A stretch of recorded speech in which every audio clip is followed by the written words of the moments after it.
be on camera too much. Good talk, Bob. You too. It's too late. Too late. Yeah. Zoom the camera in like to where it's just your face and nothing else in the background. Right. All right. Good morning, everybody. Thanks for being here today. How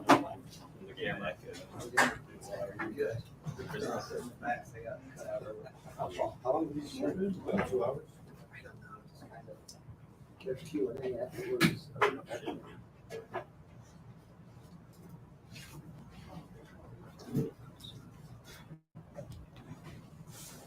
But this morning we have Andrew, who's the Polygon Guild, and he's going to talk about the Polygon course and what they're doing. So with Crypto Over Coffee, we do this every single week. My name is Jeff Wade.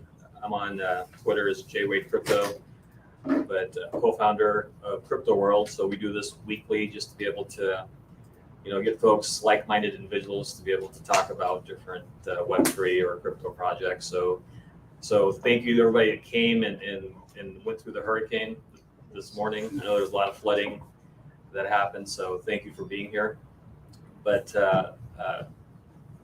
with what we're looking to do here in St. Louis, we're looking to do in other cities all over the U.S., if not the world. So this is the first brick and mortar crypto store focused on what we're doing, to be an all-in-one, one-stop shop for everything crypto, and to be able to help folks get into the space and educate and provide that trust and confidence, which is lacking. So this is why we do this every single Tuesday. We have Crypto Over Coffees and also Bitcoin Over Beer and different events that we're always trying. Not in the morning though. No beer in the morning. No beer in the morning. Crypto Over Coffee. Thursday evenings. Yes. Beer.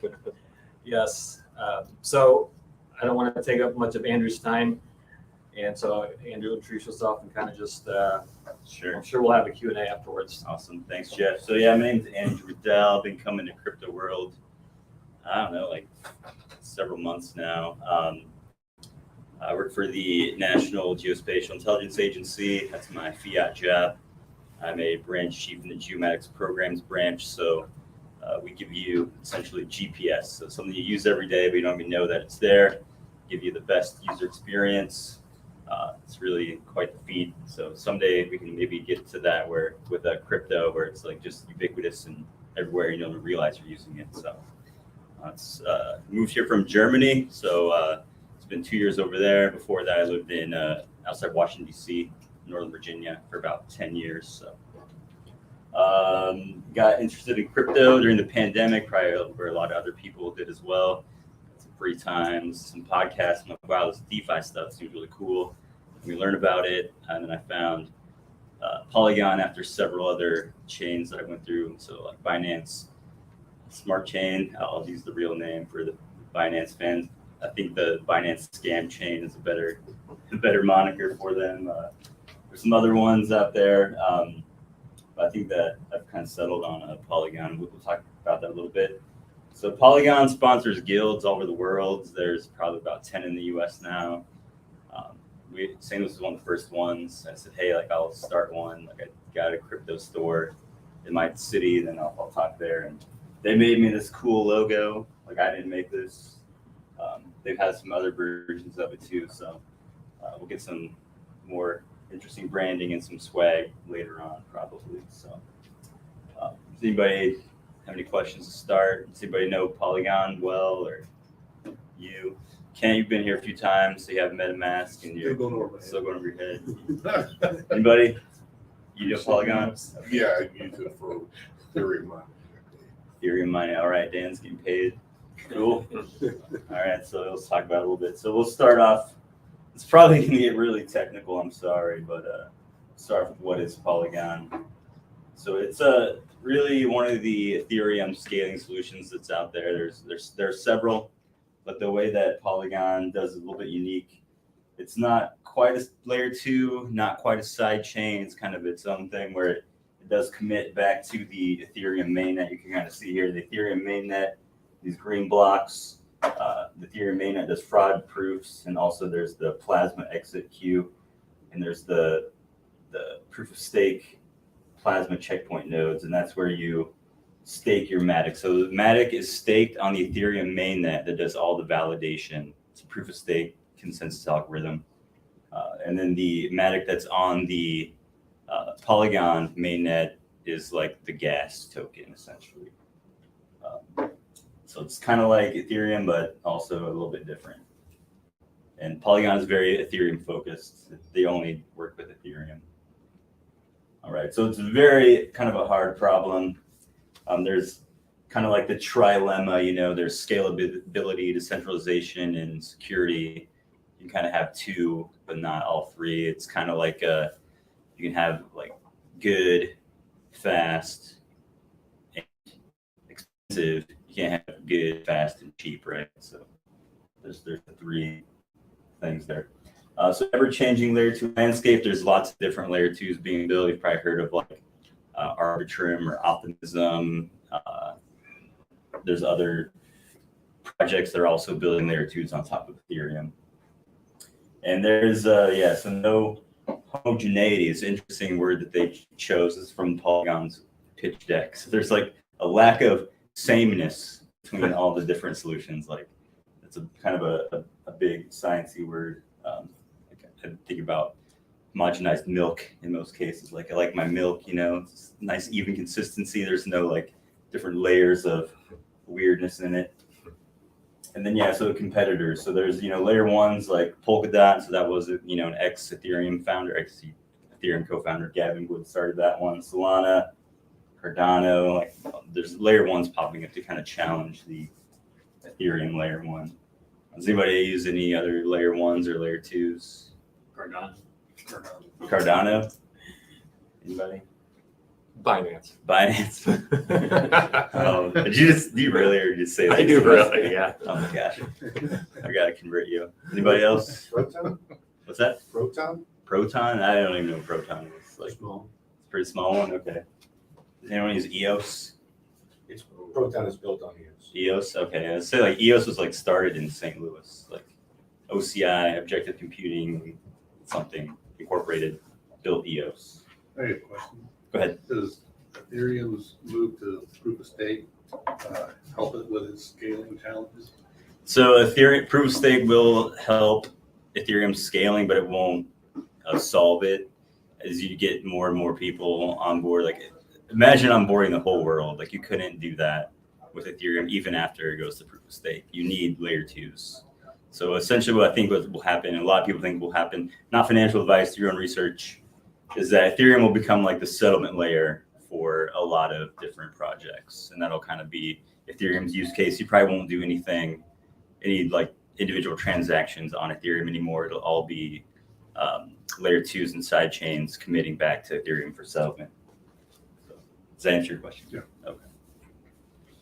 All right. So there's a lot of solutions in the Ethereum ecosystem. So you kind of see it's kind of gray. It's the transaction layer, and there's lots of different projects in there besides Polygon projects. So like Optimism, I mentioned, Arbitrum, Starkware, Aztec X. I don't even know what that one is. Anyone know Aztec X? Or if that was Immutable X before they changed the name. But so all those settle back to Ethereum. And with Polygon, like all these different Polygon solutions settle in Matic first. So you're going to earn the Matic gas fees for all the solutions. And I think there's another graphic. Oh yeah, here's some of the aggregation. So Polygon is not just one thing. It's a suite of scaling solutions. So there is the proof of stake Matic like mainnet, essentially. Polygon mainnet used to be called Matic. They changed the name to Polygon. And these other solutions like Polygon Edge, Avail, Hermes, Nightfall, Midden, and Zero. There's different implementations of different mathematical proofs, and those will all be expensed like in the Matic token. So the gas fee, if you're using Avail or Hermes, it's all going to settle back to Matic. I think, so here's a graphic of this. So on the left-hand side, you can kind of see like Polygon Edge. So that is like a dedicated app chain. So if it's like you have one specific application, you need a blockchain for that application. It's going to be sort of like, so it's low cost, low security, standalone chain, but it does also go back to Ethereum. And then you have the Polygon proof of stake in the middle. That's kind of like the one you're probably used to if you use Polygon. And there's all these different scaling solutions to the right-hand side. So the cost goes up, but also the security goes up. So again, the trilemma, it's going to be, if it's secure, it's going to cost more, essentially. And there's different things with data availability and data resolution. And we'll get into some of that a little bit later on with some videos, hopefully they work. Hopefully there's no echo. I'm going to have to mute the mic for a little while. People can, they can just, I don't know, if they're listening, they'll have to imagine what the words are. Go ahead. Is Polygon Matic, or are they both the same? So Matic is the token. Oh, It okay. used to be called Matic. It was the Matic network, but they changed it, rebranded to Polygon. All right. So that was done, I think, 2021, the rebranding. They started in 2017 as Matic. It's founded in India, so that'll be relevant later on, but talk a little bit more about that. Oh yeah, so Polygon Edge. So all these are being used right now in some way. Some of the stuff on the right is more developmental, but Polygon Edge, Polygon Avail, Nightfall are all sort of in later stages of development and have like real use cases. Nightfall is a joint venture with EY, so Ernst & Young, Enterprise Blockchain. Same with Avail, and also not with Ernst & and Edge, Polygon Edge. There's recently an announcement where, does anyone know Kaleido? So they're an Ethereum-focused enterprise blockchain, like as a service company, and they have Polygon Edge is now one of their solutions. You can go purchase this from their website and have a blockchain solution for your enterprise, essentially. And then you can go to their website and see some of the businesses they work with. So here's the highly scalable apps with zero gas fees on Polygon Edge. So yeah, if you're a business, you're not going to want to be like charging gas fees to your employees to use your blockchain. So it's a feeless, and then it's a lot of different. So if you have Kaleido hosted for you, you get all these different management features, and I think they'll talk about. Maybe it doesn't go into who's actually using it, but like Dolce & Gabbana, like luxury brand, is using it. A few other companies, I'm not sure right now their names. So yeah, so the Avail testnet is live. So Avail gets the name from data availability, and we'll talk a little about that. So it's 3 separate chains that do each function. So one chain does the settlement, one does the smart contract execution, and one does the data availability. And I'm not an expert in these things, so I have a short video that'll tell you more about it.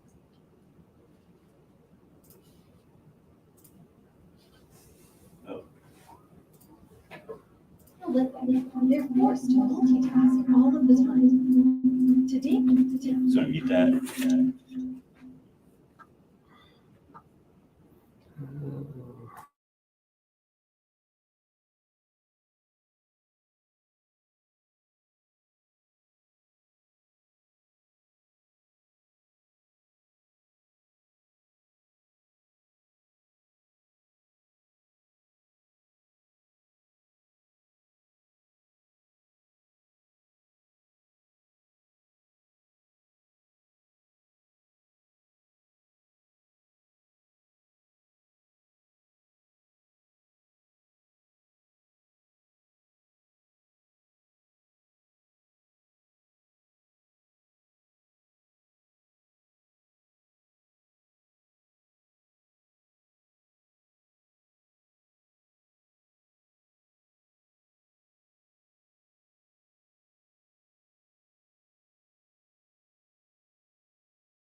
And when you get into this,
to you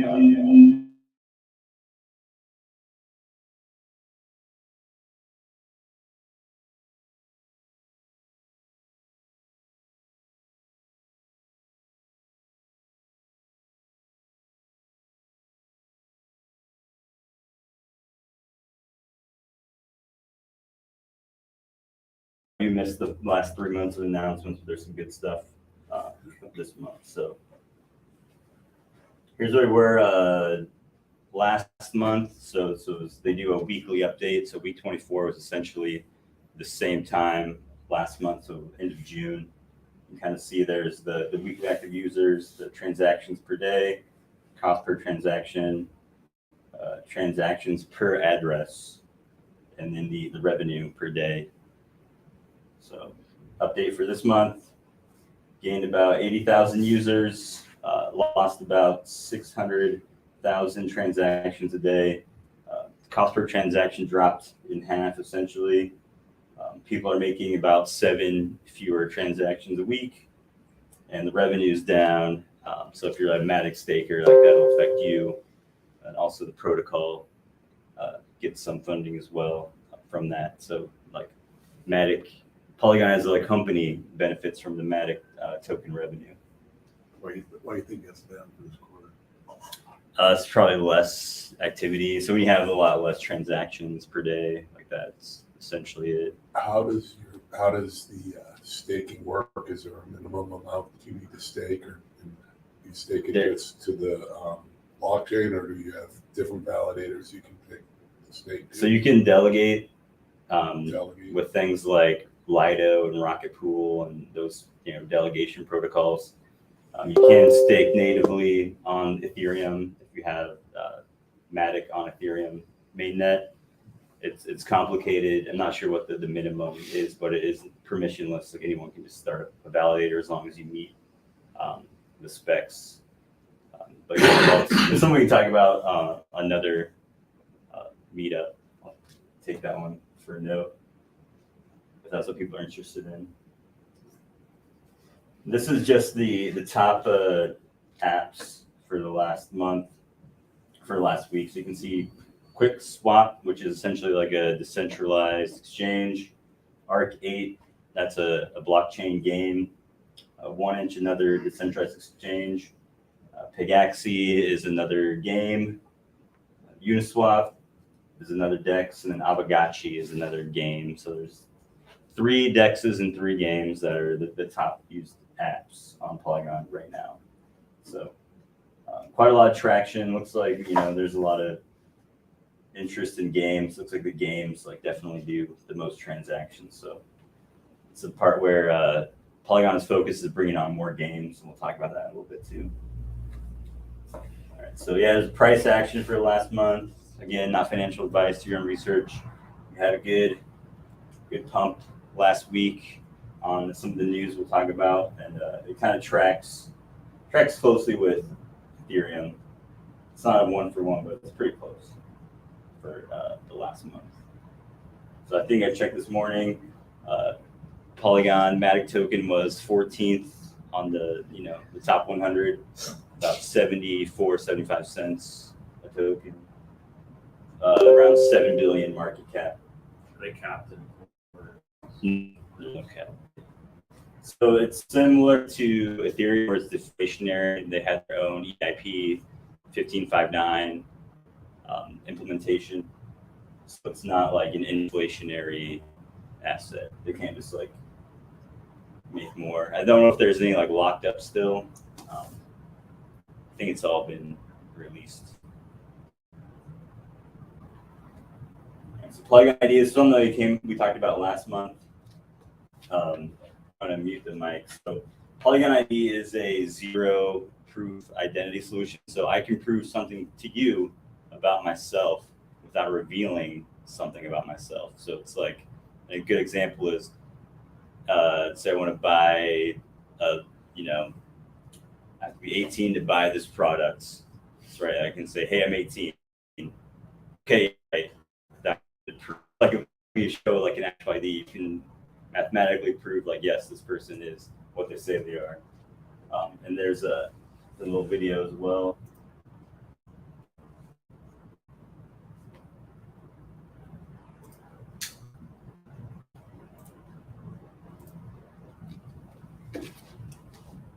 Blur the significant. You have to-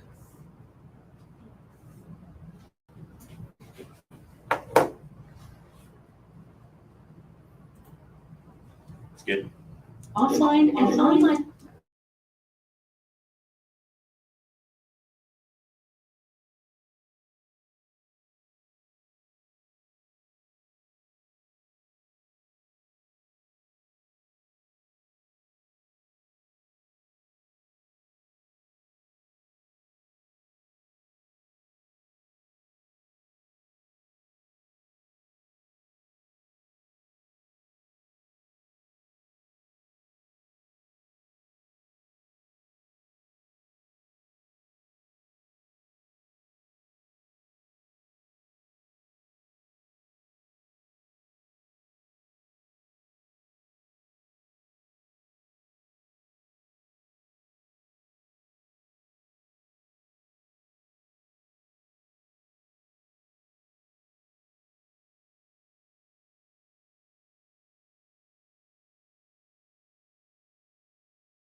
Go on to Android, Google Play Store or the iPhone App Store. You can download Polygon ID and set up your decentralized zero proof ID.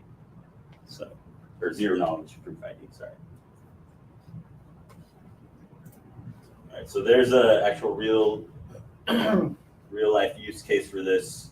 So the Indian government just issued 650,000 NFT IDs to tribal groups in Maharashtra. I probably said that wrong, but so these are tribal groups that are considered I don't know if people are familiar with India's caste system, but it's a tiered society. So the very bottom of the castes, they do get benefits from the government, but they're they've had issues with people claiming to be from this tribe and getting fraudulently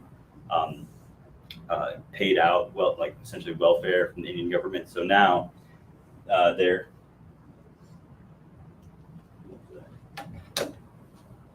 I'm sorry. So they have these digital identities that prove that they are members of this tribe and that they're not like fraudulently claiming benefits from the government. So the company is called LegitDoc, and they use Polygon Id to do this. There's probably 250,000 people in this tribe, and they're starting to issue more and more. So they passed their first 65,000 recently. Also, Polygon is started in India, so it's a very like India-focused blockchain. Go ahead. So if your identity was stolen, you could probably use that to say, I am who I am. Exactly. Yeah. So If someone tried to claim your identity, be like, no, like I have the, the zero knowledge proof to have the private key to my ID. Like they just have the public key. It's very similar to like the concept of ledger, where you hold in your possession the private key, and you can verify that you own the asset on there. But instead of it being an asset, it would be your ID. This is one of the things that Elon Musk wants to integrate with like Twitter, just because you have people hacking into people's Twitter's account and just putting nonsensical or really bad stuff out there Right. on behalf of that. But if you had a private key that you would go onto your Twitter account, if you were somewhat famous, you'd have that extra layer of security. So yeah, Aave has something called Lens Protocol, which is essentially like a decentralized Twitter that uses something similar. So I don't know if people probably saw that Twitter's had a big data breach. They lost a lot of phone numbers, email addresses of all their users. So it probably wouldn't be too hard for someone to like correlate that with like someone's actual identity. Whereas like a Web3 decentralized Twitter like Lens protects people from that. So I know a lot of people like to be anonymous on Twitter, and if their identity is discovered, it could open them up to like lawsuits if there's someone that gives like financial advice, stuff like that. So it's just a more secure way to be online, really. All right, so this one is people probably saw the Solana phone. Polygon's also doing a phone. I think when you think of non-phone companies making phones, you're like, oh no, the top is in. It's like the Amazon Fire phone or like the Windows phone. There's actually a really good reason to do this. So if you have an iPhone, you have iPhone. All phones have this, but iPhone, have you heard of Secure Enclave? So you have an iPhone, you've never heard of Secure Enclave? No? All right, so Secure Enclave is essentially a dedicated processor and memory that is separate from everything else in your phone. That's where you store like your biometrics. So if you use a fingerprint or your face, or you have like a two-factor authenticator, or like your credit card stuff, that's all in the Secure Enclave. So Samsung calls it Samsung Knox. Google and other companies use ARM Trust Zone. Unless you are making your own phone, there's no way to modify that Secure Enclave. So what Polygon Solana are going to do is they're going to build the private key into that Secure Enclave. So unless you can't do that without building your own phone. So it's going to be fully integrated into your phone that way. Because right now, like you have MetaMask on your phone, it's outside the Secure Enclave, which is not the ideal place to be, right? You want to be in the Secure Enclave that doesn't touch the rest of the phone constantly. It's only for specific actions where that stuff gets called up. That's why you can't, if you get a new phone and you download an authenticator app, it doesn't have all your stuff right away. You have to go import it from your old one because it's in that Secure Enclave. It doesn't live in the web anywhere. So it's really important. I think it's going to open up a lot of features, a lot of use. So where Solana is going with like the $1,000 phone, Polygon's more focused on like the middle market where people will actually adopt it. Like maybe it won't be their main phone, but they'll have an extra phone for just doing like Web3 stuff or something like that. And Nothing is the company that's going to build it. I'm not familiar with Nothing. Sounds really weird to say that, right? But hopefully it's cool. Like I'll probably get it. Like I think it's a great idea. I think it's gonna help ease adoption. If the private key is just in your phone, it's not like something you have to deal with or think about too much if it's just there. So would that be something like encrypting conversations between those phones? No, it just gives you access to the blockchain just natively within your phone.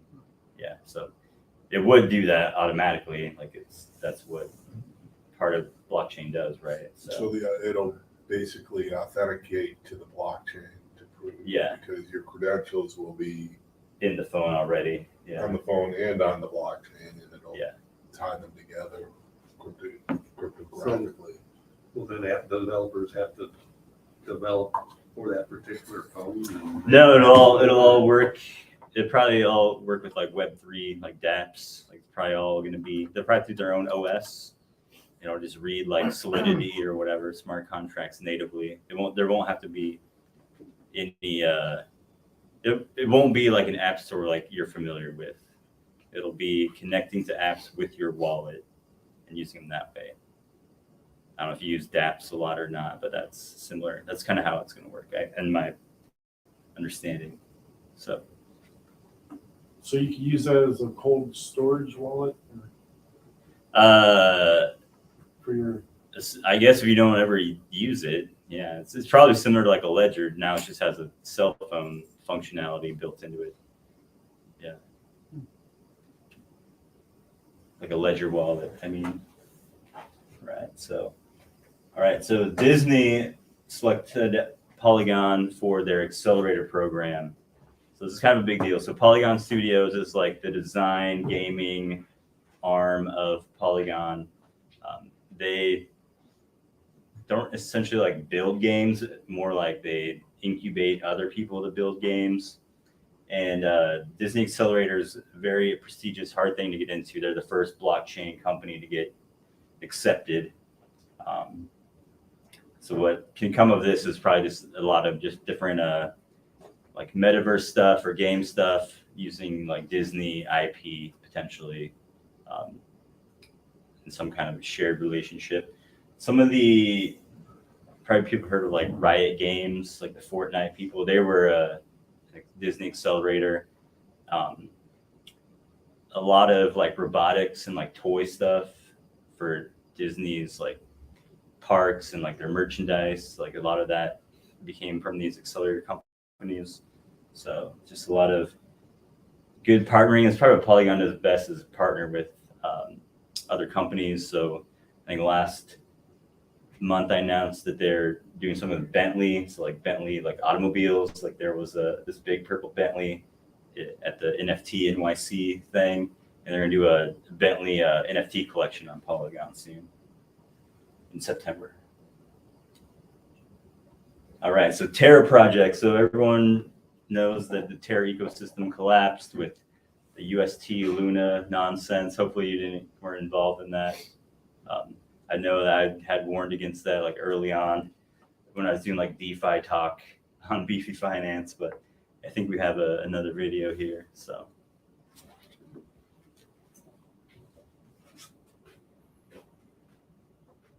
Yeah, so Polygon Studios announced, so they're gonna spend as much money as they have to bring over all the best parts of Terra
All right, so that was just an example of some of the projects that are coming over from the Terra ecosystem. Their loss is truly Polygon's game. It's going to help a lot with adoption and bring over some Terra refugees.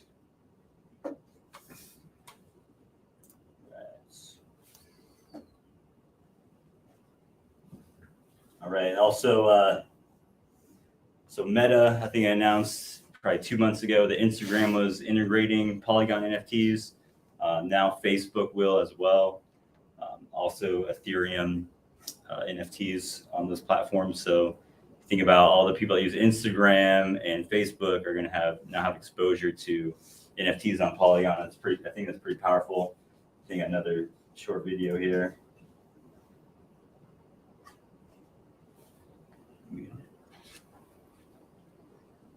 Is it muted already?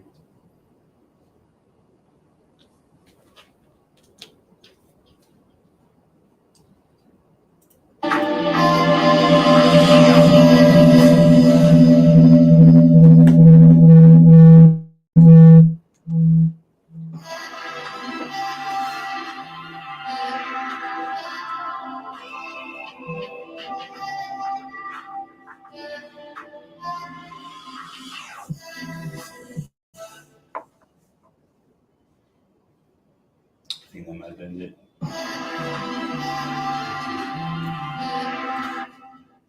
That wasn't very informative, but looks cool. Cool. Well, that opens them up to about 500 million users. Yeah, for sure. All right, and also Reddit. I don't know if everyone uses Reddit, but Reddit chose Polygon for their own NFT collection. So the avatar marketplace is now live. You can, I don't know if people use Reddit, you have like a little snoo avatar thing that shows up, or you can use, I think, a different picture, but now they have a NFT unique avatar. So if you find one that really speaks to your personality, you can purchase that and display it in your Reddit profile when you post and reply and stuff like that. So does anyone use Reddit? Am I the only person who uses Reddit? Two Redditors, 3, 4, all right, 4 Reddit. So a few of us. What do you use it for? Reddit? Yeah. It's just like a social community thing. Like there's subreddits for like St. Louis, St. Charles, cryptocurrency, like any topic. There's like a group of people talking about it on Reddit. Like, Sure, the whole GameStop thing blew up, isn't it? yeah, so yeah, Wall Street the Bets. Wall Street Bets was a subreddit where they had GameStop. I don't know, that massive run up in GameStop started there, and people are like, oh, they're Redditors or whatever, colluding to push up the price of GameStop. And that one guy, Roaring Kitty, was on that subreddit, and he got, testified in front of Congress, essentially. So people were like, how are these retail guys coordinating all these stock buys and bankrupting the hedge funds? Like, this is nonsense. We got to stop these retail investors. It's only one side. It's supposed to only be one side. Yeah, exactly. Like, only the hedge funds can win. So It's a big social media platform. it's social media, essentially. It's like around communities. So If you go to Reddit, just type in any topic you want. That'll take you to there'll be something for it. Yeah. So Like- it's a lot less socially based. It's more, although there is social interaction there, it's more like if you actually want to talk about a topic, you can get in there. Yeah, it's Yeah, very organized by- informative. It's a lot of Category. times, it's like a cliff notes for a bigger topic. So like if you want to learn about farming fertilizer or something Yeah. like that, you might be able to find like a very, very condensed version of what you're doing. Yeah, there's like one for like smoking meat. So like it's called r/smoking, and it's just people post like their recipes and their techniques for smoking meat and like what grills they're using, what kind of wood, is it chunk, is it pellet, is it, you know, what kind of sauces, stuff like that. And they get awards as well if they do it. Like you get awards and thumbs up and stuff like that. So it helps you to sift through all the junk. So I can't do Twitter. I can't do Facebook. I can't do any of it. But if I go on Reddit, then I can like see based off the best comments. And sometimes the best comments are funny comments, but they're like actually funny and not just somebody like not just spam garbage. Garbage or people just going down some rant like yelling at somebody else. It's like if you want to dig into social media, it's as far as I can go. Yeah, it's very useful. Like you know, if you want the answer to something, you're gonna want to look on Reddit first. You're not gonna want to go to Google. You're gonna type it in Reddit first. Okay. Yeah, all the experts live on. Yeah, it's like better. It's like a more fun, slick looking version of like Quora or something. Yeah. All right. So here's the guild. So I did this last time. I'm just gonna show you some of the other meetups that happened in the past month and kind of see the diversity in the Polygon Guild network. So here's Kochi, India. So like I said, Polygon started in India. So they have a lot of guilds, and they have, you know, over 1 billion people. So they have huge, massive guilds, like in all their towns. And they all have T-shirts. Like I asked for our T-shirts, haven't got them yet, but they should be coming. Right. So Porto Novo, Benin, that's in West Africa. So, you know, healthy amount of Polygon people there. Paris, France. Not as many as I expect for Paris, France, but they probably don't have the need to be on Polygon as bad as someone in like West Africa does. So Zagreb, Croatia. So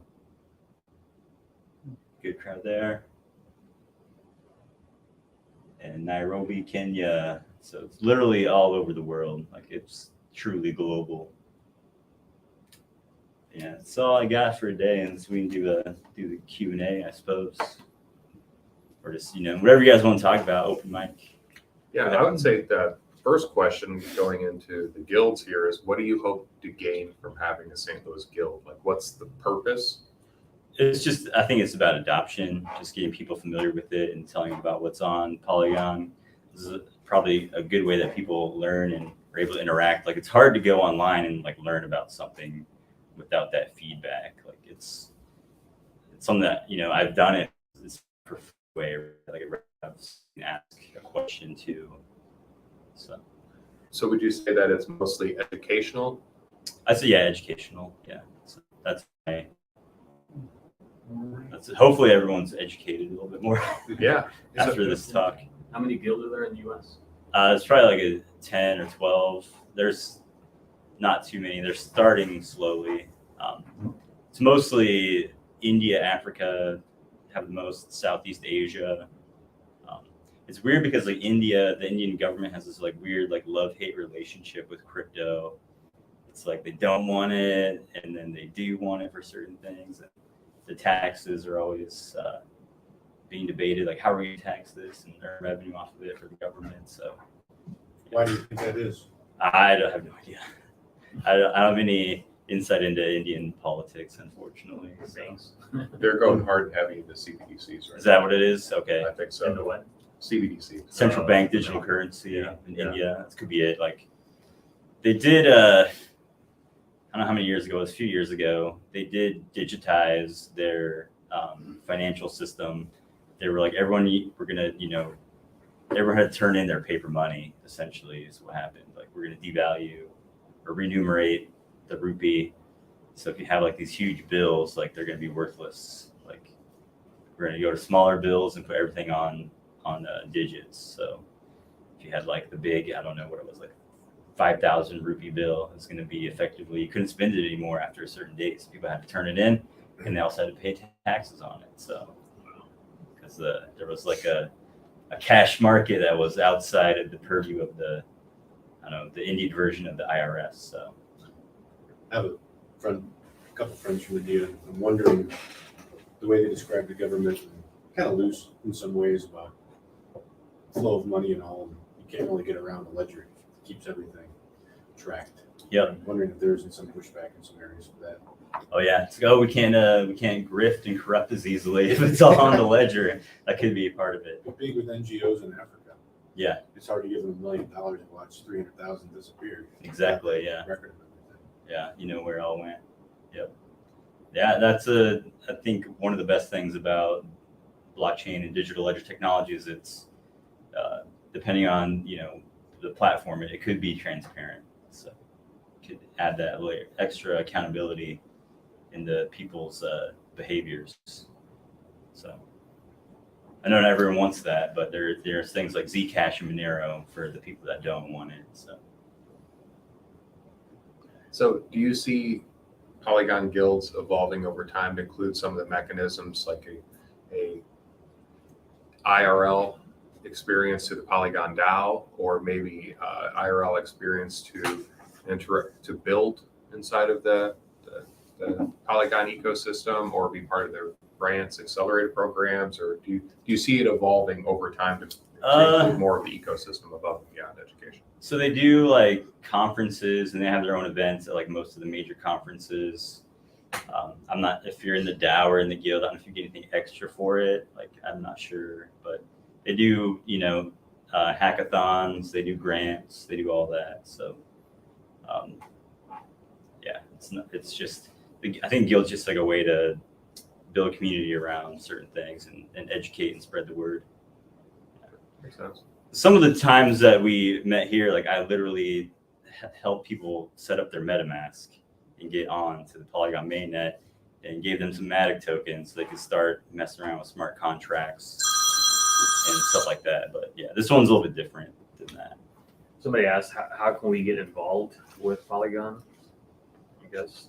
How can you get involved with Polygon? Like, Well, I Yeah, let's guess say you want to join the guild. involved, like how? or help with adoption. I don't know. Help with adoption? I don't know. It's, who is it? Probably it's Enoch. Enoch? Yeah. Enoch, bud, let's just chat at one of these. I'll tell you. Yeah, do you have your contact information or Yeah, no, I don't have it up there, but Twitter handle, I guess? yeah. I know Enoch. So depends, whatever you want to do, man, we'll figure it out. So You see Ethereum outperforming Bitcoin? I think so. Yeah, I think it's gonna take off. There's just more stuff you can do with Ethereum, like all the games and NFTs, like all the different. There's a lot more diversity in what you can do versus with Bitcoin. I think Bitcoin's good for like store value, transfer of value, stuff like that. But if you want to like play a game or you want to have an NFT, like you're not gonna be able to do that with Bitcoin. Do you think the merge is gonna happen? in the I next think few so. months? Probably September. I think that's a good timeline. Yeah, there's a lot of theories about what will happen after the merge, like all that. I've heard both ways. I've heard the testnet went spectacular, and I heard the testnet was a disaster. So I have no idea. I can't remember which one it was. Like, I'm not sure which testnet it was, but they had 7 stalled blocks or something. The last one they did was like Gorley maybe had the stalled blocks, and the last one they did was like Sopila or something. And that one went fine. That was the last one they did. And I think it'll be interesting. A lot of people are saying that the sell pressure will go away. It'll be only buy pressure. It's like instead of miners having to sell Ethereum to pay their electric bills, it's going to be like, oh, now we have to stake and we have to buy all the Ethereum so we can run our validators. That's going to be very deflationary, because even if you are staking to Ethereum post-merge, you still can't withdraw your rewards at this point. So everyone's going to be converted to Ethereum 2, but there's no new Ethereum 2 until they implement Right. withdrawal. So that's going to be like, it's going to be very, I think, push the price up a lot. As what some people are saying. Some people are saying the other way. I'm not a crystal ball, but So Ethereum would be deflationary? Ethereum is a deflationary asset. Like more Ethereum is getting burned than is being created, essentially. So, yeah, that was part of EIP 1559. Yeah, they burn all the fees. Yeah. So I just read an article in a recent Wired magazine, rather extensive article on various three-letter agencies from a number of countries getting together to crash a child sexual abuse ring. And they did it by forensically analyzing the blockchains that were used to pay for the videos, crushing the anonymity that people think they have with the blockchain. Mhm. I highly recommend reading this article, especially if you're doing something illegal and depending on anonymity for your protection. Yeah, I think anytime we can put bad actors away, it is a good thing. So if blockchain helps with that, then all the more reason we need to speed up the adoption. So yeah. If you could do the Thanos snap and have any outcome from the Polygon Guild in the next 10 years, what would that be? Thanos snap. Yeah. I haven't seen the movie, so I'm not. Doesn't this Thanos snap make like half of everyone go away? Well, it's the idea is that you can materialize whatever you want. He just happened to want half of the universe to die. Oh, But okay. you could want something positive or that. I mean, that's your choice. I think it'll be like, I don't know. It's kind of like weird, right? It's like I don't want every town to have their own like Polygon like guru or something. That seems really odd. I don't, the guild thing's cool. Like, I don't know, probably is not like maybe it'll go away. Like, you won't need it anymore. People just, everyone knows Polygon is used to use it. Like, there's no like dollar bill. I guess there's like banks and stuff like that. Could be like a dollar bill guild. I don't know. People don't hang out and talk about, I don't know, like the air. It's like, oh, we're using oxygen. Hey, let's all talk about how to use oxygen like with our lungs. Like, we just do it, right? So it'll be something you just do, and we don't have to do this anymore, even though it's kind of fun. Perhaps to reframe it, what would it take for the Polygon Guild to disappear then? Like, what would need to happen in order for the guild to be? Probably like 1 billion users. I think that's the goal. So like once you have like a critical mass of adoption, you probably don't need stuff like this. Yeah. Who's their biggest competitor? Is it Solana? For Polygon, it's probably like the alt layer ones. Honestly, it's probably Solana, Cardano, Avalanche. I mean, you guys are Polygon's pretty much tied its fortunes to Ethereum. Yeah. Ethereum has is incredibly successful with their proof of stake. Polygon is going to follow it. If Ethereum has some problems, Polygon's going to have some problems. So it's probably, it's very tied to Ethereum. Now I would say that you're probably going to start to interact with other layer ones eventually, regardless, because that's kind of where the trend, Avalanche and Cardano are getting together. Polkadot is getting together with other layer ones, I think, Cosmos. So, yeah, I mean, Polygon is Ethereum right now, is how I would say. Yeah, it's Just essentially from like what the affordable version of Ethereum. So Ethereum is like the fastest growing as far as like adoption. They have the most developers. They have the most different kinds of use cases, in my opinion. So it's, some of the other layer ones share that, but I think it's just the ecosystem is growing and it's exponentially growing. It's just going to keep growing. It's first in. It's kind of like the original, kind of like Bitcoin is. There's nothing older than Bitcoin. And there's nothing older than Ethereum as far as smart contracts and that. So I would say that Ethereum 2.0 is going to have problems, but there's just so much force behind it and so many people whose lives are at stake to make it work that it may take a little bit, but it's going to be successful regardless, just sheer will of the user base will Right. make that happen. It's all the like artistry and like creativity that's going on to Ethereum and blockchain, like TV shows, movies. They're making all these different Audius like has their streaming service where you stream like songs and you go directly to the artist. There's no like Spotify that collects revenue. It goes all straight to the artist. So stuff like that, disintermediating all the intermediaries is really important.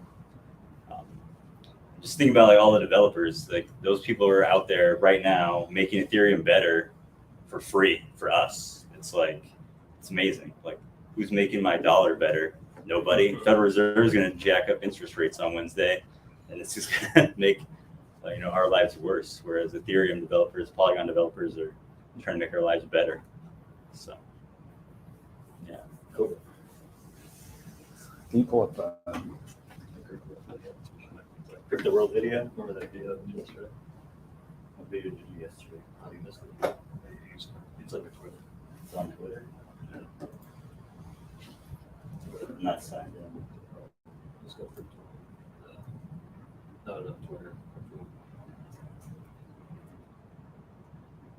Is it on your website? There you do it. Research. Is this muted? Thank you for the presentation. Hey, Yeah, no that was worries. awesome. Thanks for coming.